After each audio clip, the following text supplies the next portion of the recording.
I'm here to tell you, you matter. Yes. You add value. Yes. You are valuable, and you have a gift. God created every person with a gift inside of them. If you're in a room, talk to at least 5 people. You can't talk to everybody. How I got from the inner city of New Jersey all the way to Wall Street as an equity trader. Like, anybody know Wall Street was made for white men. You're black, you're a woman. you pay a little bit extra to be in certain rooms or be in certain spaces. It's investing in yourself. Your net worth is your net worth. I thought these things were cliches until you start getting into certain levels of business. You start realizing how true that is. Because you never know who you can meet in that space. Has there been situations where you've gotten burnt though?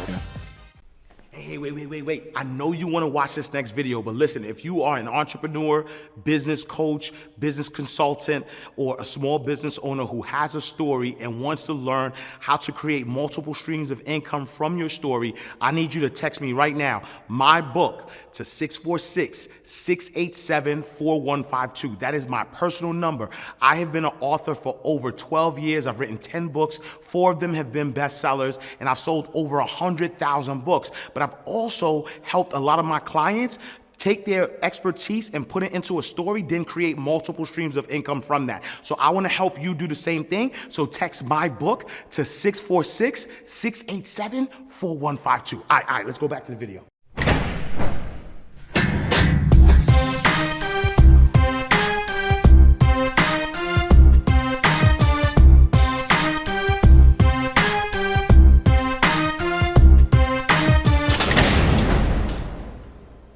So welcome to another awesome episode of Inside the Vault with Ash Cash, the greatest money mindset show on the planet, where we don't just talk about dollars and cents, we unlock the vault inside your mind, because real wealth starts from within. Today, we are joined by a woman who didn't just climb the corporate ladder, but she rebuilt it, then opened the gates for others to climb through. She is a Wall Street veteran, a global traveler who touched 44 countries, and a mastermind who's helped entrepreneurs and entertainers secure millions in funding and opportunity, from growing up in the inner cities of New Jersey to rubbing shoulders with Fortune 500 execs. She's proof that where you start doesn't determine where you finish, your connections do. She is the founder and CEO of the Master Connector Agency, the architect behind Rooms Where the Deals Get Done, and the author of the transformational book, The Master Connector, a blueprint for building life-changing relationships in business and beyond. Whether it's corporate boardrooms, creative circles, or community movements, this woman shows up, stands out, and brings people together with authenticity, grace, and strategic brilliance. Ladies and gentlemen, round of applause. Open your mind. Grab your notebooks, because the vault is open. We have the queen of connections herself, Nichole Harmon-Pointdujour. All right. Woo! Crowd goes wild. We in the building. Appreciate you. Thank you so much for being here. I'm excited about this interview because a lot of times we hear that it's not what you know, it's who you know, and that your with the other cliche, your net worth is your net worth, right? Mm-hmm. And for me, I thought these things were cliches until you start getting into certain levels of business. You start realizing how true that is, right? How much experience you have, how big your bank account is. None of that matters if you don't know the right people, the right connections. So you are the queen of connections, so I'm ready to tackle that. But before we even get there, in your words, who is Nichole Harmon-Pointdujour? Sure. Well, one, I love how you say my last name, because everybody's like, how do you say that? So you got it exactly. I'm a Zoe, so you know. Right, so you got it. You already know, yeah. Who is Nichole Harmon-Pointdujour? I want to say I'm a leader. Yes. I operate with integrity, I'm kind, and I'm a servant of the Lord. So I always look to see how I can serve and help others. Yes, so. I love it. So take me back, right? Because I know that you've have negotiated millions of dollars of deals, and you've helped a lot of brands, corporate executives, entertainers. How does a girl from Newark, right, from New Jersey, go from cutting class, right, to cutting $1 million checks on Wall Street? Oh, I love how you frame that. So I think how I go from cutting class. So Ash Cash mentioned, when I was in school in Jersey, I used to cut class all the time. I just thought school was boring because I could pass the test without studying. So I was like, oh, I don't need really to be there. But I really did need to be in class, y'all. So stay in school, right? Don't cut class. Don't follow me. You cutting class, you're on the brink of, you're a wild child, right? Right. And then, so how do you go from that to Wall Street? Yeah, so the transition for that was in college. Yep. So there was one of my friends, Keisha, every semester in college, then her name would be on the dean's list. And it was like a plaque in the business school. I was a business major. And I said, how did you get your name in that plaque? And she said, oh, you just got to be on the dean's list. I'm like, what is that? So I'm the first person in my family to go to college, right? And so I never even heard of dean's list before. Yep. And so she said, oh, if you get A's and B's, they'll put your name on the plaque. And I knew I was smart because, like I told you, I was cutting school but would pass the test. So I started sitting in front of the class, and I graduated with 3.8. And from there, the career service department lady, I forgot her name, but she said, you're on the dean's list every year. Like, you need an internship. And I'm like, oh, no, I'm working at Old Navy. I'm about to get a raise. I'm about to make $783. Like, I was so excited about this 50-cent raise. But she said, you need an internship. And I interned at Nationwide in the HR department. And I actually liked it. It was like a job. You dressed up every day and had a little cubicle. I was working with new hires at the time, meaning like putting together the pamphlets when they come in. And when I graduated college, because I had a 3.8, Nationwide wanted to hire me full time, but Wachovia Securities was merging with Wells Fargo and Prudential in New York. And the people from New York did not want to come to Virginia. That's where I went to school. I went to Virginia Union University. They didn't want to come there, but because I had the GPA, they interviewed me. And when I graduated college, both jobs offered me a salary that with I would never forget, it was $30,000. This is in 2004. And Wachovia was paying a signing bonus for $3,000. And I said, well, I'm gonna take this $3,000 and figure out what that is, because the title was a brokerage operations specialist, and I did not know what that was, Ash. When I got the job, I was in middle office, so I was supporting the equity traders, the bond traders, and the option traders, all while going to grad school at night. So that was my door into Wall Street, just having the GPA and interviewing for something that I didn't even know what it was. Yeah. But I knew that I was smart, and I picked up and I would go around the floor and learn how bonds worked, how options worked, how different instruments on the trading floor worked. So that was my first experience into Wall Street. Yeah, and that's like, I love that story, and I knew the story, but I wanted you to say it because I feel like a lot of people think that they have to have everything together, right? Like they have to know the plan and have to figure out, which way to go. But sometimes it's, it's allowing energy, right? And allowing God, allowing, divine alignment to guide you, right? And so, but it also is important to note though, that you have to take that first step, right? Like you have to be at a space where you're willing to do work, right? So you were willing to go to school. You were willing to apply. You were willing to get on like these things that you did is what led you to getting on Wall Street. And right? take a step back. So again, I'm the first person in my family to go to college, right? And so my mom was like, "You're going to school." I'm like, "Why do I have to go?" So when I got there, I didn't even know what to major in. Yeah.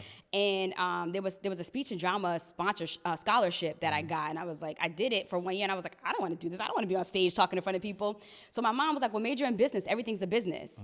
So that's what changed my my major. And I'm glad that I did. I tell students, if you don't know what to do, major in business, because every single thing you do is a business. And that's what got me to go to Wall Street, because they were only taking business, economic, and finance majors. And so I was a business major and had the GPA. So yeah, and I love that. And then so let's fast forward, right, to one of the philosophies you talk about in the book, and one of the philosophies you live on is around breaking bread, right? And that in order to sort of make certain things happen, it's important to break bread with people, right? Yeah. And so why, in your estimation, is breaking bread better than sending a business pitch? And if so, then why?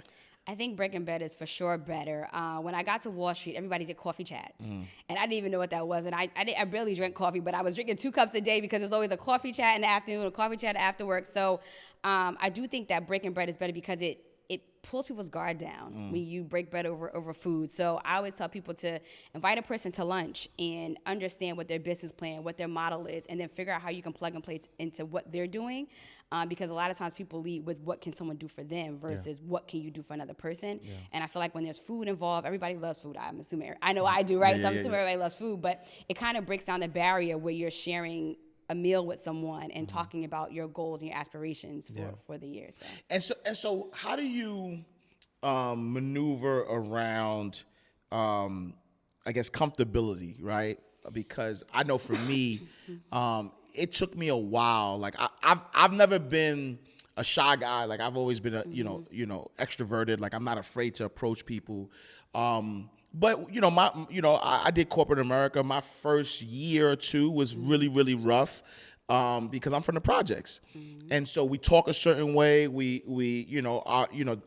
Our confidence level comes from familiarity, right? So I'm familiar with the hood, and I'm familiar with the old ladies and right. So now I go downtown, and I'm dealing with clients that I can't really talk slang, or their experience is different than mine, right? So how did you deal with that, right? Like you're from the inner city as well. You go to Wall Street. First of all, foremost, you're black. Secondly, you're a woman. Yeah. And then now you're on Wall Street with anybody know Wall Street was made for white men. Yes. So you're not white, you're not a man. Like how do you maneuver? Exactly. And I'm not even from money, because a lot of them come from money. Yeah. It's like passed down generation to generation. And a lot of my colleagues went to Ivy League. And when I got into the Fortune 500 company on Wall Street, I was telling them, I went to Virginia Union. They're like, what is that? Where is that? Like, I went to Harvard, I went to Yale, I went to Princeton. So that was already a divide. Wow. But what I tell people, because a lot of young girls that I mentor, they always say, like, you're at the White House or you're in boardrooms. I say, you belong in any room you step in. God doesn't place you there for no reason. Like, you belong in any room you step in. So that's one. And everyone has something to offer. And I just recently interviewed E.T., the #1 motivational speaker, and he said, like, don't go in the room and talk to the biggest person that you see. Talk to the person next to you, because everybody has something to offer. Yeah. So I just encourage everybody to figure out what your value add is. I mentioned earlier, I knew I was smart because I could pass a test without even going to class back in high school. I had to start going to class in college, right? But I knew that I always operated with integrity and kindness and try to figure out what the other person's doing and how I can help them. Yeah. So I think that's what always set me apart. But yes, I remember when I first got to Wall Street, it was a woman there that was across at a different department, and she was complaining that her parents were giving her $30,000 for her wedding and another $30,000 for her house. And I never even knew anybody right from the hood that got 60 bands just laying around to give away and she had 4 siblings, so like their parents had, each sibling gets $60,000 for the 2 milestones in their life, and I'm like, I don't know, nobody got $6,000, let alone 60, right? And so I would ask her more questions. I was more inquisitive, like, oh, well, how do your parents? Oh, my parents are accountants. They plan, they did 401ks, they did savings. So she was teaching me. So sometimes if you operate from a place that you want to learn what the other person's doing, they're more willing to show you. When you come in more vulnerable and inquisitive, I think that helps break that barrier, because it's like, okay, so how'd your parents get $60K to give you? Like, no, what do they do? What's their profession? Right. How did they get this money? Like, not how to get the money, but like, what do your parents do? That's what I'm more concerned with. Yeah, I like that, because I never really thought about that, because I think that's potentially why I had a hard time, right? Because sometimes we don't want to be vulnerable, so you go in there and you either, what was it? Was it a fight or flight, right? Or freeze. And so, you get to a space where you either are gonna, push through it, or you're gonna be like, all right, I'm gonna shut down. I'm gonna be to myself. And I think a lot of people who are not from money or not from these areas, if you will, because there's no familiarity, they lose out on opportunities because they don't connect with people, they don't get to know people, and they wind up just freezing and just kind of sticking to who they know, because that's the other piece that I've seen in corporate America, where, all right, so I'm a black guy, so I'm gonna just hang out with all the black people, right? And then and not realize that by just opening up and being more diverse, you get those connections, and then now you get access to networks that you've probably never had access to.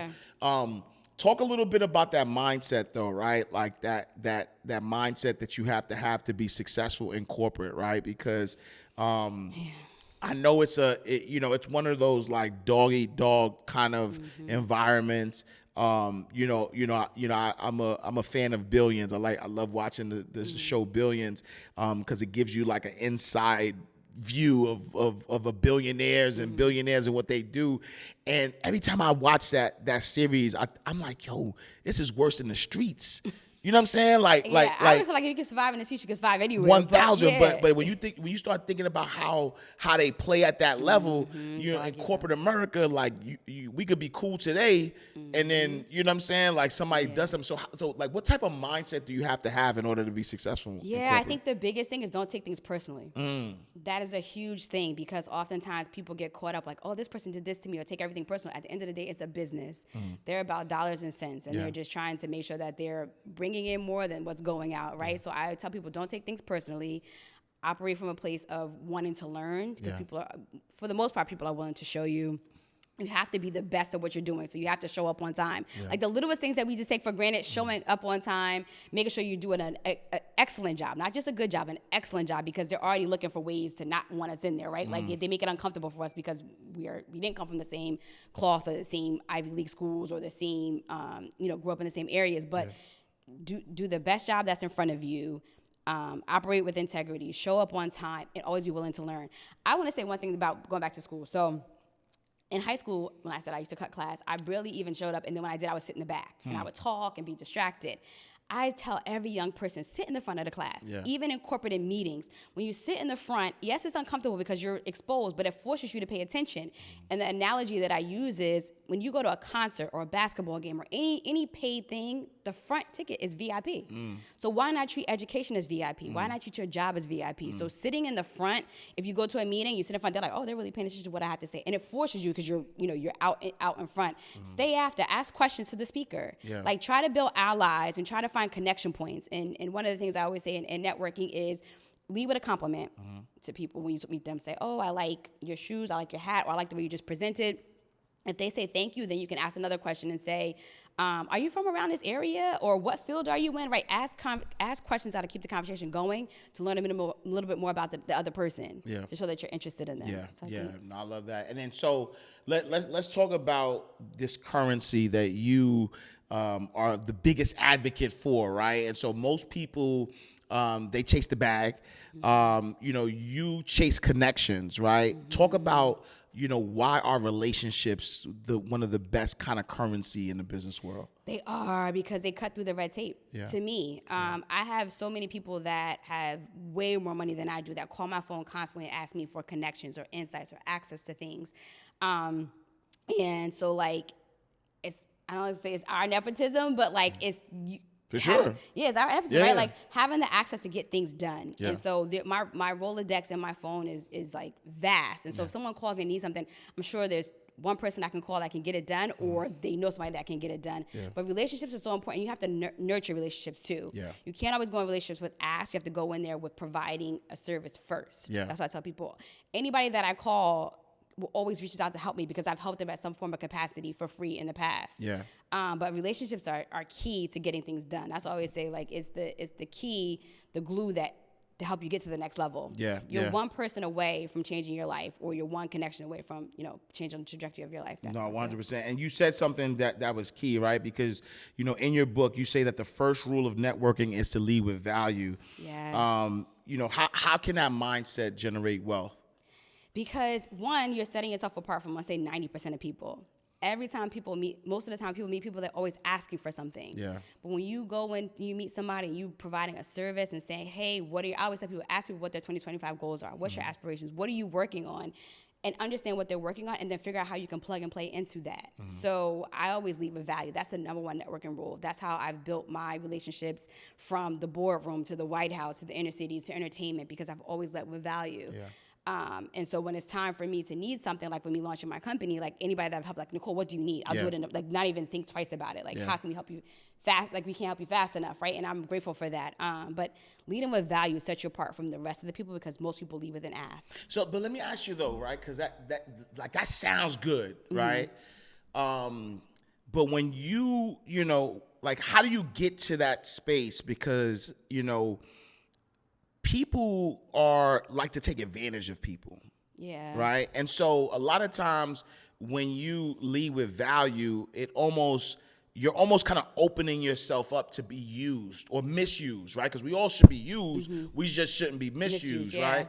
And so when you lead with value, sometimes it does open yourself up for that, misuse. So how do you get there though? How do you get to that point where, yes, you're leading with value, but you're doing it in such a way that you don't get taken advantage of? Yeah, it's funny because our mutual friend Yandy always says, use me, but don't misuse me, right? And so, one, I always pray to God for discernment, because now that my brand is getting bigger and bigger, I ask God for discernment almost daily to say, like, make sure you're putting me in the right rooms and the right connections so nobody's not misusing me.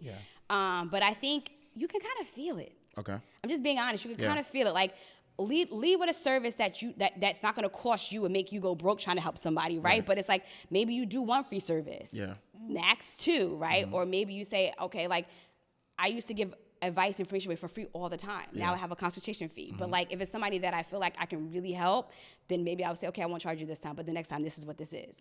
So you can, honestly, if you ask for discernment, you can kind of feel if you're being misused versus leading with that value to start. That's mine. And that's important, because I just want people to know that, like, leading with value is an abundant mindset, right? Because a lot of people lead with lack, where they're like, what can I get out of this? And I'm a testament to that. I've been an entrepreneur for over 15 years. And that's the one thing, is like my relationships. Like, I have big relationships. I have 9-figure people that I could call and they'll take my call, but that isn't because, I had never misused that relationship. I make sure I use those relationships the right way. But then, like you said, like leading with value and, making sure that I'm not just a taker, right? That I'm making them better. And another thing I would say is do good business. Yeah, for sure. That goes so far. So many people don't do good business. It's like follow up, doing what you say you're gonna do. Again, being on time, being a man or woman of your word. If you say you're going to do something, make sure that you're doing it right. So I think doing good business is a huge component. Not just leading with value, but make sure that the business that you're providing is a good service. And my friend Nina, she always says, like, serve your way to service. I mean, serve your way to success. Which I think is like, I'm like, you got to coin that, because that's a huge term. You're serving, but it's going to get you successful because you're giving back and pouring into others. But like I said, don't misuse you. 100%. And so, I think people, underestimate the power of the follow-up, right? You say that the fortune is in the follow-through. How has that played a part in your business journey? Yeah, and I say that because a lot of times we go to these networking events, we get 4, 5, 10 numbers, and then they just stay in your purse or your pocket, and you don't do anything with them. I always tell people, follow up within 24 to 48 hours. And just say, it was a pleasure meeting you at this event. I would love to break the bread, right? Go to coffee with you, go to lunch, go to dinner. I try to do coffee or lunch because dinner might be a little bit too intimate for someone that you don't really know. But would love to invite you to coffee or lunch just to learn more about what you're working on, and talk about what I'm working on. But so many connections get lost in that follow-up. They don't follow up in the next 24 to 48 hours, or like to manage that relationship, to maintain that relationship. And I used to be guilty of this also. And again, that's where it just comes from, like, adding hood rules, if you will, to, to the corporate world. Because for me, I'd be like, all right, I'm not going to follow up in 24, 48 hours because I don't want to look too thirsty. Right? But that's her rules. I know, that's her rule. That's like if you're dating. It's I don't want to text them the next day. Right. You know what I'm saying? So her rules, like, wait, I'm going to wait. But to your point, you know what I'm saying? Like, people, especially if it's a connection that's important, people get busy. You can't expect them to remember you, but you want to make sure that follow-up is happening soon. So let's talk about the Master Connector Agency. Yes, the Master Connector. You've built bridges between corporate America and creative entrepreneurs. Talk a little bit about your secret to speaking to both languages, right? And really, profiting from both, like being able to connect connect those dots. So I launched this company because I would go to corporate events and my industry friends weren't in the room. And then I would go to industry events and my corporate executives weren't in the room. So I'm like, we need each other. Corporations want to be the corporation of choice, but they need people to get the messaging out and that are in the community doing the work, and that's those influencers in the industry. The industry needs corporate executives because we're the ones with the funding and the business acumen and can help you scale and grow your business. If you're being attached to our businesses, right? And so God gave me the vision to create in the room where the deals are done through the Master Connector Agency, where I bring corporate executives, industry leaders, successful entrepreneurs all in one room to curate and grow your network and your net worth. That's what I say. We do a thing called networking bingo, so that it forces you to go around and meet different people. Mm-hmm. But the amount of deals and the amount of connections that I've done in this room, and the joy that people get, they're like, oh my God, I wanted to meet this executive at Coca-Cola or Target or TikTok or, from this VP. And then the VPs are like, oh my God, I just met Yandy, I just met Ashley, right? So it's like the joy that the both are seeing and the excitement. And I didn't know that was a thing because I've operated in both spheres. Yeah. But I'm like, oh, I'm onto something because they often operate in silos. Mm-hmm.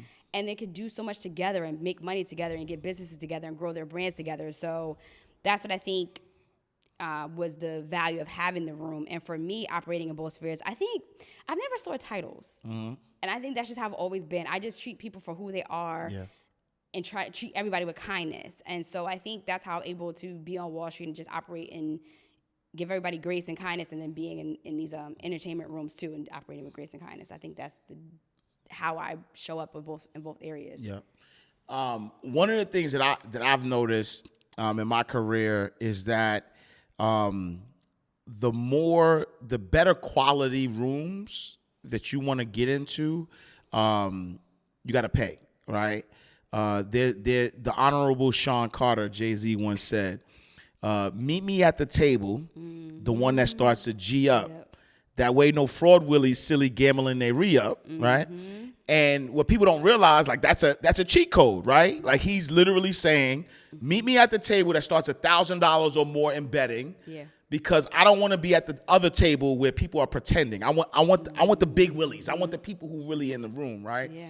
And so, I was a banker for 15 years, and I remember, obviously I didn't spend the money, but it was my organization that was spending the money to get me into these galas, and we were buying tables and things of that nature.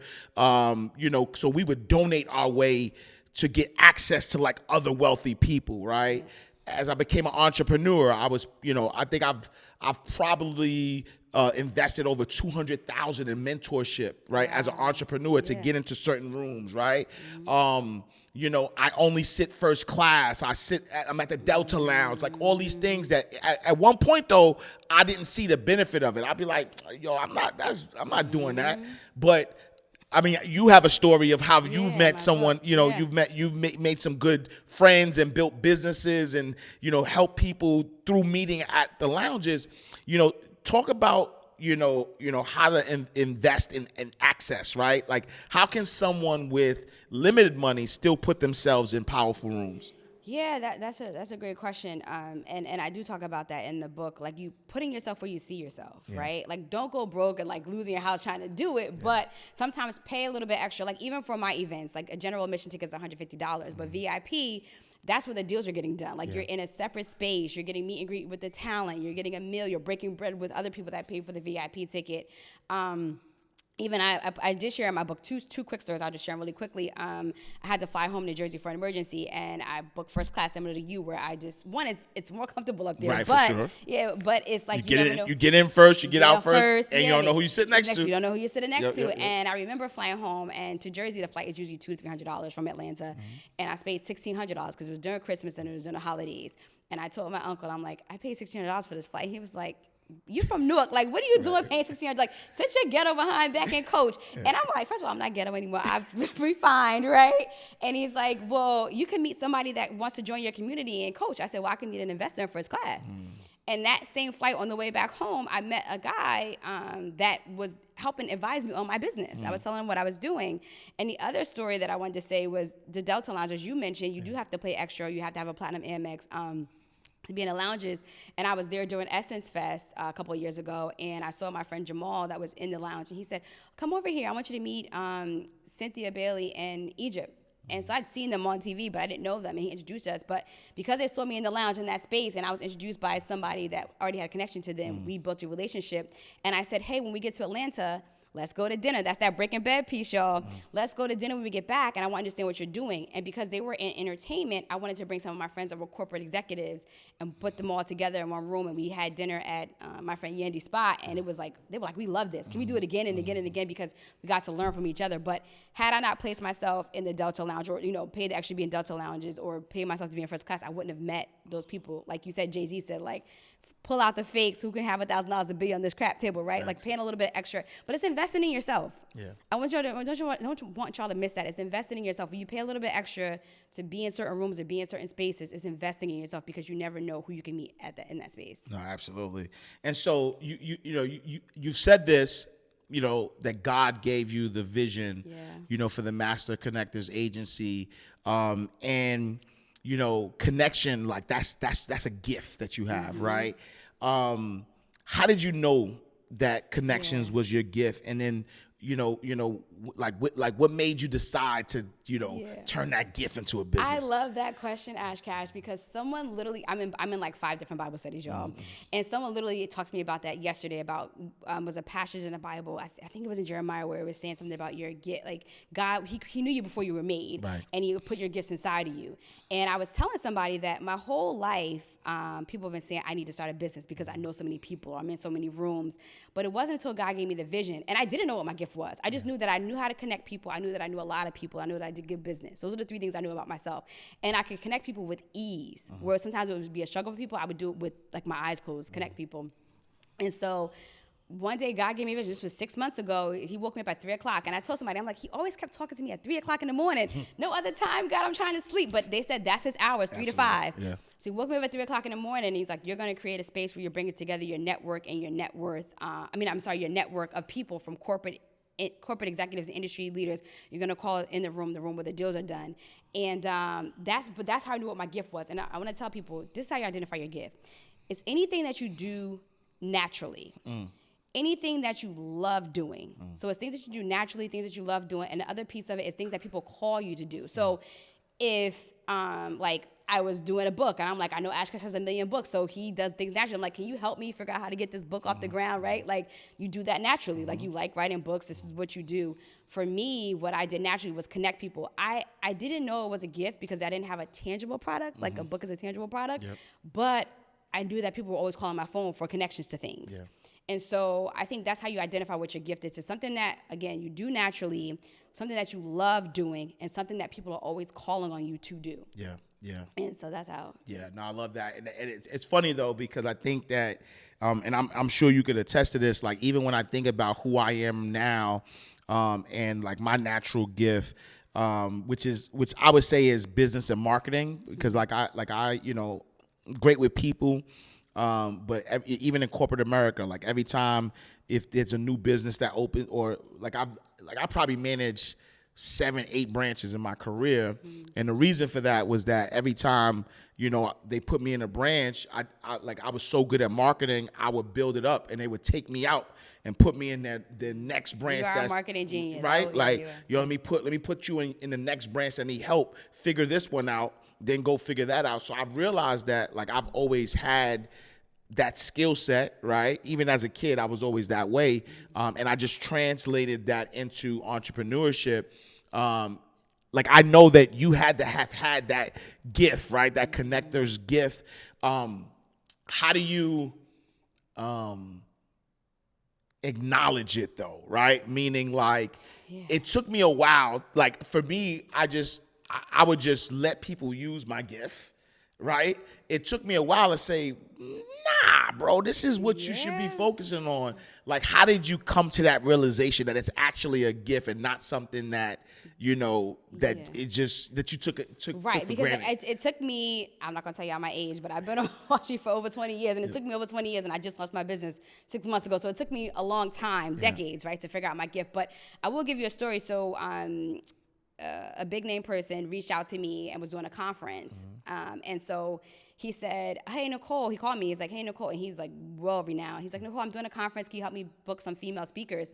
And at first I'm like, I'm on finance and watching that. Why are they asking me this? But I had a gift where I could he trusted me enough to get the right people to be speakers at his conference. And he knew my Rolodex of women were powerful. So I reached out to 3 women, and of the 3, Yandy was one of them. And I tell the story all the time, so Yandy knows I'm saying this. But Yandy was one of the 3. And so I said, okay, what's your fee? Because the speaker was asking me, what's their fee so that I can get them paid? And then Yandy says, well, what's your fee? And I had to pause, and I said, no. I'm getting you booked to speak at this conference, and this is what, this is what their budget is. Can you work? He's like, yeah. But what's your fee? And I said, I don't have it. Like, no. And the craziest thing is, out of all 3 women, I'm the closest with her. So if I was going to charge somebody, it wouldn't be her. Right. So, but she's like, what's your fee? And I said, well, what do you mean? She's like, what do you get paid? And I said, oh, no, I'm just connecting, because I always naturally connect. People always call my phone for connections. She said, Nichole, if I get $1 from a connection that you bought me, you get a percentage of that. Yeah. And then I said, okay, so you're going to pay me. Like, you're going to get. So then I said, so well, then what do you pay? Like, what do you pay? I had all the questions. Again, very inquisitive. What do you pay? And she's like, well, if you're new, anywhere between 5 to 20%. And I said, okay, can we do 10? And she was like, sure. That's where I knew I had a gift, because I had to stop and realize that someone's reaching out to me to help them book talent for their conference. Yeah. And then I had the connections, and I'm not a talent agent. I'm not in PR. I'm not a booking agent, but I do good business. And I do have a laundry list of influential people. Yeah. And so that was the aha moment, like, I could get paid for this? Yeah. And you know what I mean? So, like, I thank Yandy all the time for just showing me my value in that moment to say, like, these people are getting booked. I should have been getting paid from the person that asked me to book them, and I should have been getting paid from all 3 of them. Right. So that was like a learning lesson, but I was like, okay, this is cool. So that's when I realized that I'm onto something, that I can charge for my connection services. Yeah, 100%. And so, speaking of that, right, you've helped others make millions. What's one belief about money you had to unlearn to reach to your next level? So I think the one belief that I had to learn about being on Wall Street is that you have to have a lot of money to make a lot of money. Yeah. You can start with something as small as $5 to $20 and invest it in a brokerage firm, like a brokerage fund, right? Yeah. And so I think that was the biggest thing I had to unlearn about money. And something else that I didn't have to unlearn, but it was interesting. So we grew up in the hood, and the flashy cars and the fly this and the third. When you work on Wall Street, those people with money are not flashy at all. And if you look at Jay-Z, because you referenced him, earlier on in his career when he was first starting out, he had gold teeth, gold chains, gold everything. Now that he's a billionaire, he barely wears jewelry. Yeah, for sure. So it's just interesting. I say we wear assets on our, what, but like the facade of like people showing their assets versus really having their assets. Sure. And like being around and being in rooms with multimillionaires, billionaires even, they're not showy. Yeah. They wear the plainest things, no labels, none of that. You would never even know. So I think that's something that I see. And then also to invest, you don't have to have a lot of money. You could just start with. Yeah, no, I love that, because that's 100% true. Like I remember my first time like seeing millions of dollars in an account, right? Like working at a bank and like seeing millions of dollars and having a vision in my head of what the client would look like. And then they look the total opposite, right? Like I remember one guy, he had a t-shirt on and his jeans like was just regular. And I'm like, yo, he got $2 million in a checking account, which that if somebody has $2 million in a checking account, they got money somewhere else, right? So I'm like, this dude loaded because that's his play money, right? But then, and not saying anybody who has the luxurious things, but like then you see the person with the fur coat or the person with all the stuff who's in my office, like, yo, I'm overdrawn. Can I? You know what I mean? Like, you know what I'm saying? So I think for me, it taught me, right, that you really can't look at somebody and say, oh, this person got money or this person doesn't have money. How does that play with connections, right? Because, I'll be honest, like me in this financial world, let's just say, right? Like, there's a lot of us who've generated a lot of money in this space.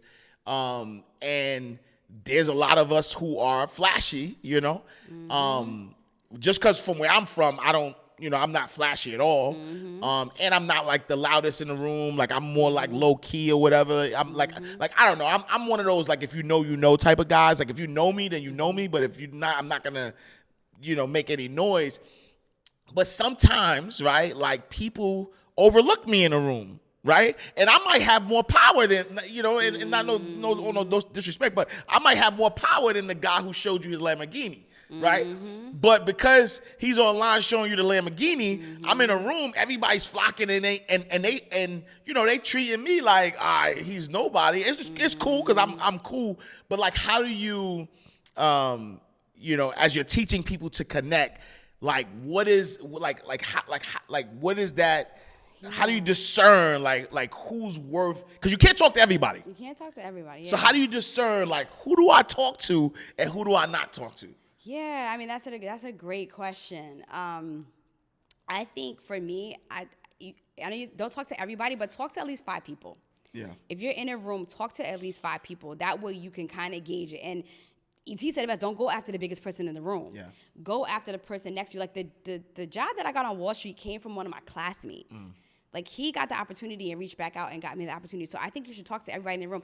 And I always tell people like the cheat code is those executive assistants. Right, facts. Like they that's people the cheat overlook code them for all, sure. all day long. Like For they'll be like the celebrity here or the executive here and they'll like push past the assistant. The assistant's gonna get you on that calendar. Facts. The assistant knows where the bones are buried. Facts. So I always tell people like treat everybody with integrity and treat everybody with you try to serve everybody versus going after the flashiest person, because again, those executive assistants or those people that are closest to them, the PR bookings, those are the ones that have the access that can get you on the calendar, and people overlook them all the time. So I try to like diversify and speak to at least 5 people in the room, and then weigh like what do I want to take the relationship from there, right? Are they worth meeting? Did I enjoy the conversation? Can I add value to them? What are they working on? So I just think it's more of diversifying who you're speaking to, not just the one person. And then how do you know like how far to take a connection, right? So for example, you meet somebody, y'all connect, and then all right, bet y'all have a lunch or y'all have and how do you decipher to say, all right, this is somebody I want to continue to build with, or you know what, I'm gonna take a step back. What is the connection etiquette, if you will? Yeah, no, that's an amazing question actually, because like I said, I ask God for discernment all the time, and the bigger your platform, you do have to have those antennas up, right, to make sure that people aren't taking advantage of you or just using you to get to the next level versus really wanting to help. So I ask for discernment. I'm big on how I feel, because most people are opposite of me. And what I mean by that is, like my husband, I'll give him for example, he's not letting people in his orbit. He's just not. You met him. He's just quiet to himself, and and we from Jersey, so most people don't let people in. I let everybody in. Then when you start showing me who you are, or it's not aligning, or I don't feel like something's off, then I kind of like slowly let that relationship die down. But most people are like slow to let people in and slow to let them leave. And I'm like quick to let them in and quick to let them leave. But I have a team of advisors around me, because they can see my blind spots sometimes that I may not see. But I do feel like it's that your gut tells you everything, y'all. That's I'm big on, like, ask God for discernment, but your gut tells you everything. If you're meeting with somebody and it doesn't feel right, give it grace, maybe one more time. But after that, if it's not worth your time or energy, effort, because we can't get time back. Then you just have to politely say, this relationship isn't working. But say it in a nice way. It's not what you say, it's how you say it. For sure. But for me, I'm big on how people make me feel. What is this a value add for both of us at the end of the day? Like, you lead with value, but don't be taken advantage of. Like, is it a value add for both of you? And how can we help each other get to the next level? But it has to feel right. And I love that you said that, because I think that's the gem. That's the missing ingredient, is this, is it mutually beneficial? You know what I'm saying? And I think that some people may miss that, right? And sometimes mutually beneficial doesn't mean you get money, I get money. Sometimes it's the relationship, right? Sometimes it's, all right, I'm gonna leave with this value because I've done my homework. This person, seems like a, upstanding person. If I do this for them, they may open other doors for me. So I'm playing a long game, right? Like, I've done that many times where I've played the long game where, I've led with value. I've given, and now to the point where I've given so much where when there's an opportunity, I'm the person they think about. They're like, oh, nah, I got somebody for you. You know what I'm saying? Has there been, and you don't have to give specifics, but has there been situations where you've gotten burnt, though, right? Where you've helped people out, and then they, you got ished on. Right. So even launching this company as recent as 6 months ago, like, when I was telling people about it, like, I had some people that wanted to help and be a part of it. I had to get rid of people in the first 90 days, which was like hard for me, because I'm like, no, I love people, I want to help. But if their vision isn't aligning with my vision for my business, right? Like, this is my baby. Like, they can't stay on board.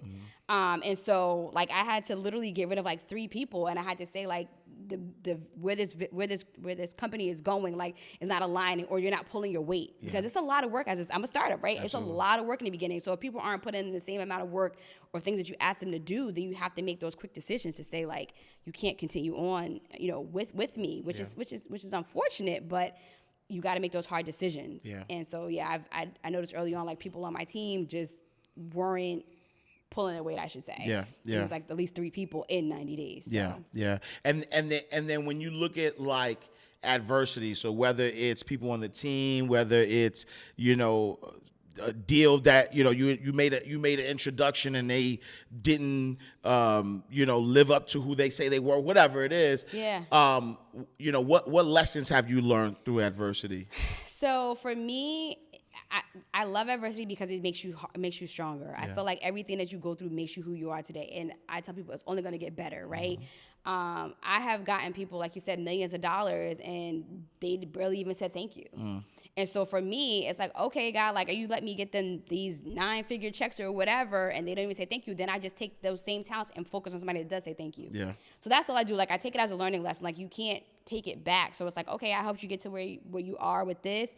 You don't even have to say thank you or anything. And like, I'll just take those same focus out and focus on, I always say, focus on the people that focus on you. Support who supports you. Yeah. Even now as my business, like, I'm not true to my own, but I'm a really good friend. If my friends have something, I support it and I show up for them. Yeah. And so I had to start looking and say, well, I've had 3 or 4 events. Have you shown up to any of my events? Yeah.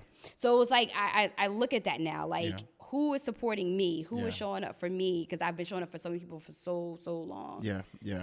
No, I love that. Talk a little bit about legacy, right? What's the legacy you want to leave, not in just business, but in how people connect and thrive? The legacy I want to leave, because it's funny, because somebody on my team came was like, everybody write out your obituary. I was like, this sounds like morbid. Nobody wants to do that, but to say like, what's the legacy that you want to leave? And for me, is to say that I've helped make the world a better place than when I came into it. If 5 to 20 to 20,000 people can say Nichole has helped me at any form of fashion, whether that's telling you belong in a room, because so many young girls are like, I'm getting so nervous to go somewhere and I don't know if I belong because I don't have this big degree. You belong any room you go in. So like, just give them that confidence and help them realize their value. And everybody has something to add. No matter who you are, you have something to add. So make sure you unlock that value so that you can give your gift to the world that God gave you. Yeah. But the legacy I want to live is that I've helped make people's lives a better place. Like Michael Jackson, make the world a better place. Yeah. No, I love it. Through connections. Yeah. I wanted to share the ET story because I think this is a valuable gem. And you asked me, I think, a question earlier around it, but Eric Thomas and I, we met years ago. This had to be 2015, I want to say, right? So almost 10 years ago. And he was speaking at a Forbes event in New York. And my coworker at the time, I didn't know who E.T. was. I know he's a big deal, but I didn't know who he was. And my coworker at the time was like, oh, E.T. speaking, tell him I said hi. We went to school together. I was like, I don't know that man, and he don't know me. I'm not going to tell him you said hi. And so when I get there, they wound up doing a meet and greet for executives. So I was in, like you said, how the executives pay for us to be in those rooms, right? So do the meet and greet. And I say to E.T., I said, hey, Larry says hi to you. And he's like, oh my God, that's my man, blah, blah, blah, going on the things. I was like, okay, I'll tell him he said hi, like going about my business, right? Fast forward, a mutual friend was doing a event here, similar to in the room, where she was mixing entrepreneurs and corporate executives in the room. And I was a corporate executive and he was an entrepreneur. And we're looking at each other like, where do we know each other from? We couldn't figure it out. And then I was like, oh my God, the Forbes event. And then I was like, what do you do? And he's like, oh, I'm a motivational speaker now. He asked me what I did. And he said, I want to build legacy for my family. And so I put him in a program that we had at the company where we help the people build legacy for their family, like how to invest their money and how to grow their businesses. And I did it for free. I didn't know him like that. He didn't know me like that. And I was on calls with him and his kids. Every 2 weeks we're on calls and just figuring out business planning. Estate planning for free. Like, I didn't want anything. I just wanted to help him. Like I said, what are you working on? He said, I want to leave a legacy for my family. Fast forward, I just helped him with other things, other things he had going on. Like I would just reach out to him, check on him, go to his daughter's birthday party, right? Never asked him for a favor. This man quadruple my salary, right? But I just wanted to help. Fast forward to me doing my event. I said, oh, I have an event. Would you mind speaking? He said, tell me when and where. So that was the power of relationships that over 10 years that I met him randomly, and then I nurtured our relationship and helped and led with value. That 10 years later, he's like, just show me where to show up. And not only did he show up, he purchased I have memberships for people that want to have access to me and get business acumen and building a community together. And he purchased 20 tickets for people to be a part of my membership. Wow. Yeah, so That's he showed up and powerful. showed a seat. And I definitely want to talk about your program, but I want to go back to something that you said, and you said it multiple times, where it's like, have confidence. You are who you are. You have value when you walk into a room. Can everybody do that though? Can everybody be Nichole? Can everybody see somebody in the room and like does that take practice? Is that just who you naturally are? Like you know what I'm saying? Because like I know introverts who walk into a room and they like, nah, I'm not. I'm gonna stay in that corner. I'm at least here. I'm gonna like how do you get that level of like, all right, you know what, I'm going to do it. So I do think that's one of the gifts that, like, I don't see titles. So I'll talk to anybody, whether you're the CEO or the janitor. Like, I've been that way. And I be telling people, like, even at my office, the security has the most information. Like, they tell me what's going on. Like, same thing with the admins, right? So, but I tell everybody, it starts from within. Yeah. One, believing that you belong in that room. Yeah. And knowing you have value to add. How do you get there, though? How do you get there? Right? Because again, I'm like I gotta play devil's advocate because where we from, like I'll say even specifically for me, like I was being told I'd be dead or in jail by 21. Or like there was nobody affirmed nothing. I'm talking about from the time I was born till maybe about, I want to say about 19 years old, to be honest with you. Probably one or two people, but for the majority of people in my life, affirmed nothing, right? And so that's why I was so rebellious. I got in trouble because I was like, F it. Like, I'm F the world. Like, y'all think I'm going to be dead or in jail, so that's what I'm going to do anyway. Like, I'm going to go crazy. It wasn't until I got my first job that I start realizing, like, yo, I got the skill. Like I had to figure it out for myself, right? And so there are people in this world who've never been affirmed, who have, like, the pretty girl who gets taken advantage of is because, you know, people weren't telling her she was pretty, right? The guy who has the talent, there's a lot of people in this world who are beat down, right? Like, how do you get to that level? Like, how do you get to that confidence? It does start from within, and I'm here to tell you, you matter. Yes. You add value. Yes. You are valuable, and you have a gift. God created every person with a gift inside of them, right? It's up to you to unlock that gift. And again, it goes back to those, what do you do naturally? What do people call you for?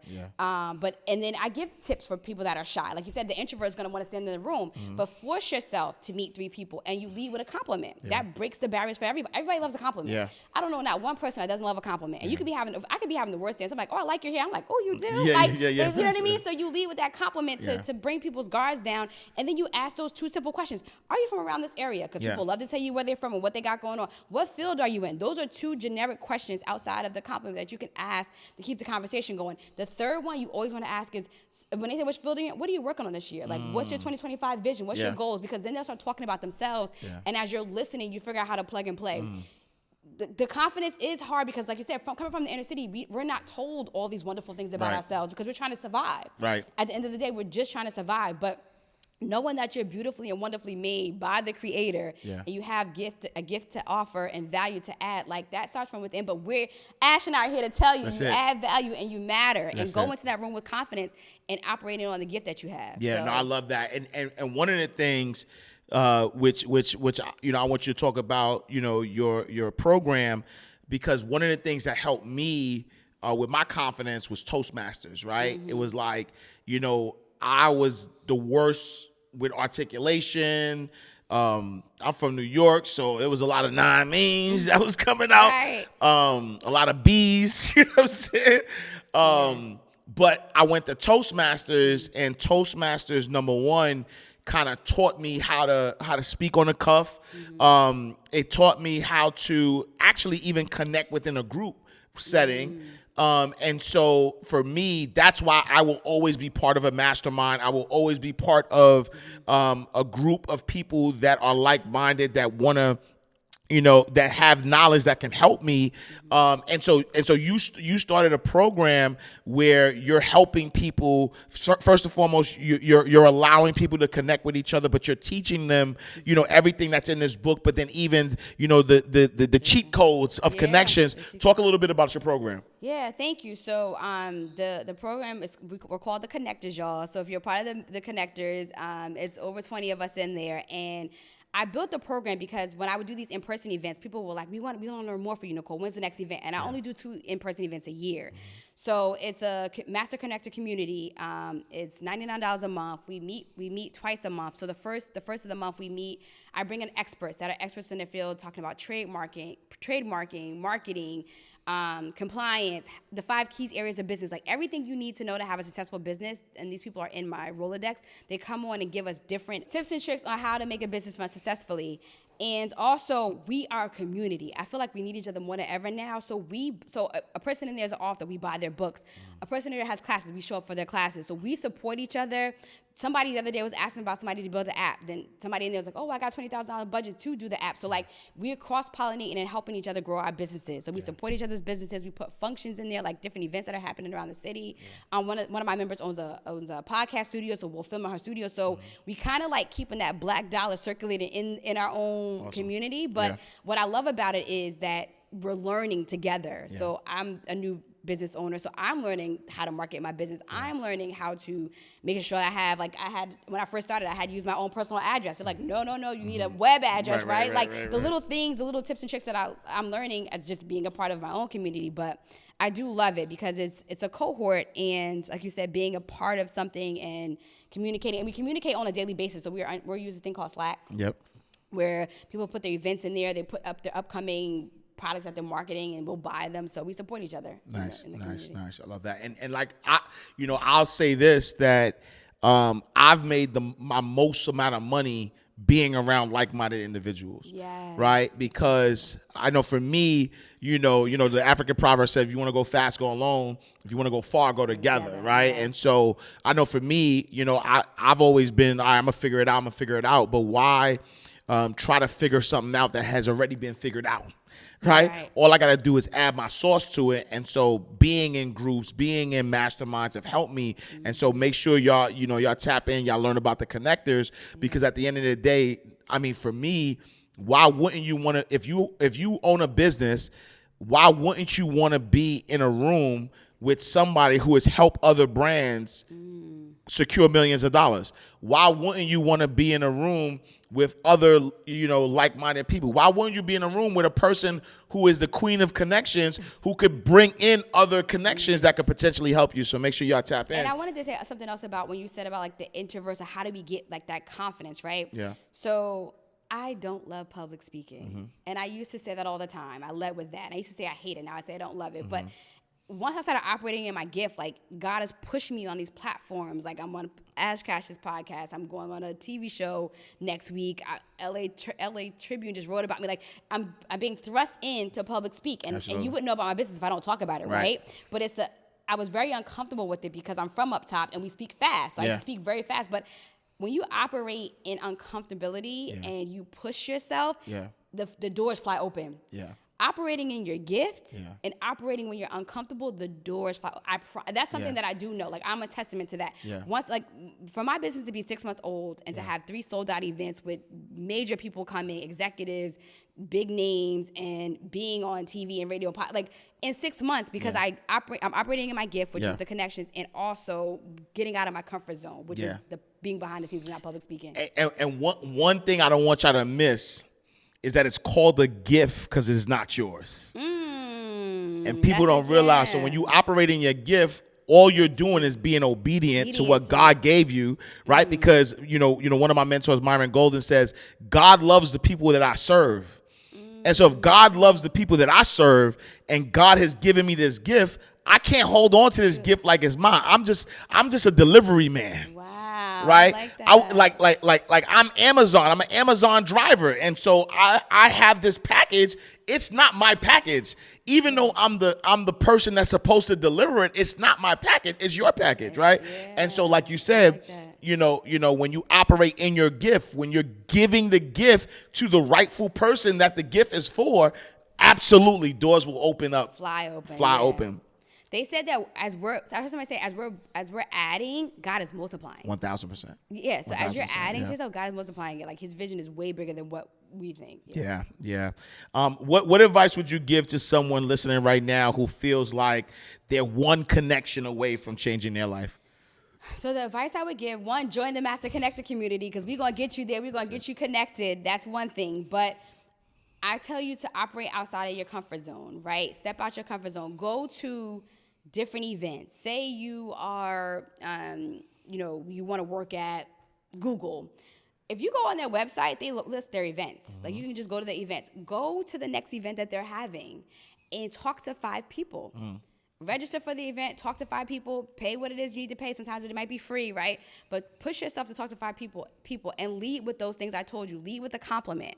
And then ask them, what field are they in? Are they from around this area? What are their 2025 goals? And figure out how you can add your gifts into them to serve them, right? Yeah. And so I just encourage you to get outside your comfort zone, lead with those compliments, meet as many people as you can, treat everybody with the same level of respect. Don't just go to the biggest person in the room. Talk to every single person, even on your way into the event, who's working the front door. Absolutely. You know what I mean? So that's what I would tell people. Take me to the next 5 years. Where do you see the Master Connection Agency? Where do you see, how big is your group? Like take me to that. Take me 5 years from now, 2030. I have never thought about this, Ash. So this is like on the cuff, up the cuff, right? And now we got it taped. So you're gonna hold me accountable, right? Because I'm saying it. So the next 5 years, I want the Master Connector Agency to be a household name. I want people to know this organization. Wait, we're gonna stop. Because we affirming everything. So we're not even going to use the word I want. It will the Master Connector Agency will be. The Master Connector Agency will be a household name. Yeah. We will have changed lives of millions. Yeah. We will have connected them to the right person to help them grow their network and their net worth. Yeah. We will have given people the security to know that they belong in any room that they go in. Yeah. We will have served many. I want to open a foundation with this. I want to give back to my community, because that's one thing that's Nichole's trajectory. I've always served. Yeah. No matter what I'm doing, I'm always serving. So 5 years from now, the Master Connector Agency will be a household name. It will be a multi-million-dollar company, and we will be serving our community with a nonprofit. Love that. The Master Connector, y'all. So listen, so the book, I gotta plug that, and thank you, right, for trusting, me and the brand, because we were having a conversation, and we were talking about, the event, and I'm a book guy. Like, I've written 19 books right now. I think now.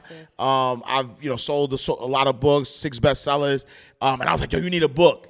Yeah. And we talked about it, and I was your book coach and was able to help push you get it done in 30 days, less than 30 days. Less than 30 days. Yeah. So first of all, I told Ash, because he is a book guy, and I knew Ash was dope, and I didn't know his full capabilities and all his talents. And he's like, I do books. And I'm like, well, good. So in 2025, I want to get my story out there. Like, 2026. Yeah. I was like, I'm gonna do it next year. So I called Ash, I think it was like January, February, and my event was in March 14th to be exact. And I said, I want to do a book, but let's talk to me next year. He was like, well, you got ET coming, New York Times bestseller. You got a major brand sponsor in this. Like, we need to do it in 30 days. And I was like, no. I want to work on a book for next year. He's like, Nichole, trust me, I can get this done, and we can get this done together in 30 days. Like, you just let me know, lock yourself in a room for a couple of days. Like, we're going to get it done. And I was like, are you sure? Yeah. And next thing you know, within less than 30 days, everything that was in my mind that I wanted to put in this book, we got it done and got it published on Amazon. Yeah. So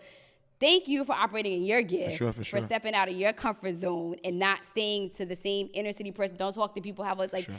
You became who you are because you're operating in your gift, and your gift is creating books, right? Sure, and so, in record time, right? Yeah. Like, less than 10 days. And it's really good though, too. It's really good, yeah. So, I was reading it. I just took a flight, and I was reading, and I was like, this is good. Like, I would buy this book again and again, because I give you true gems and connections on how to get you to the next level. whether even something simple as networking on Instagram or versus networking on LinkedIn. Yeah. How to break bread, how to meet people, how I got from the inner city of New Jersey all the way to Wall Street as an equity trader. Like, I'm telling you, it's all in that book. So y'all gotta tap in. So the book is available wherever books are sold. Make sure y'all tap in the Master Connector. This is like literally the blueprint. So if you're a business and you want to learn, you want to see what she knows, get the book. After you get the book, though, you gotta tap in and become a connector. If people wanted to connect with you, where can they find you? My Instagram is the Master Connector. So the THE Master _Connector. And then my website is masterconnector.com, masterconnectoragency.com, sorry, the masterconnectoragency.com. You can purchase the book there. You can purchase it on Amazon, but you could join my membership community at the masterconnectoragency.com. All right, y'all, the masterconnectoragency.com. Again, make sure y'all buy the book. Make sure y'all join the connectors. Make sure you just tap in. She's a wealth of resources. Like, she could definitely point you in the right direction. Next event she has, make sure you tap in. You're in the building because you never know who you're going to meet when you're in the room. All right, y'all. We are closing out the vault. Another awesome episode of Inside the Vault with Ash Cash, the greatest money mindset show on the planet. Make sure y'all visit us, InsideTheVaultShow.com. Follow us on all social media platforms at Inside the Vault. I am Ash Cash. Make sure you visit me, IamAshCash.com. Follow me on all social media platforms at I am Ash Cash. I'll see you next time, same place, in God's will. Thank Peace. You.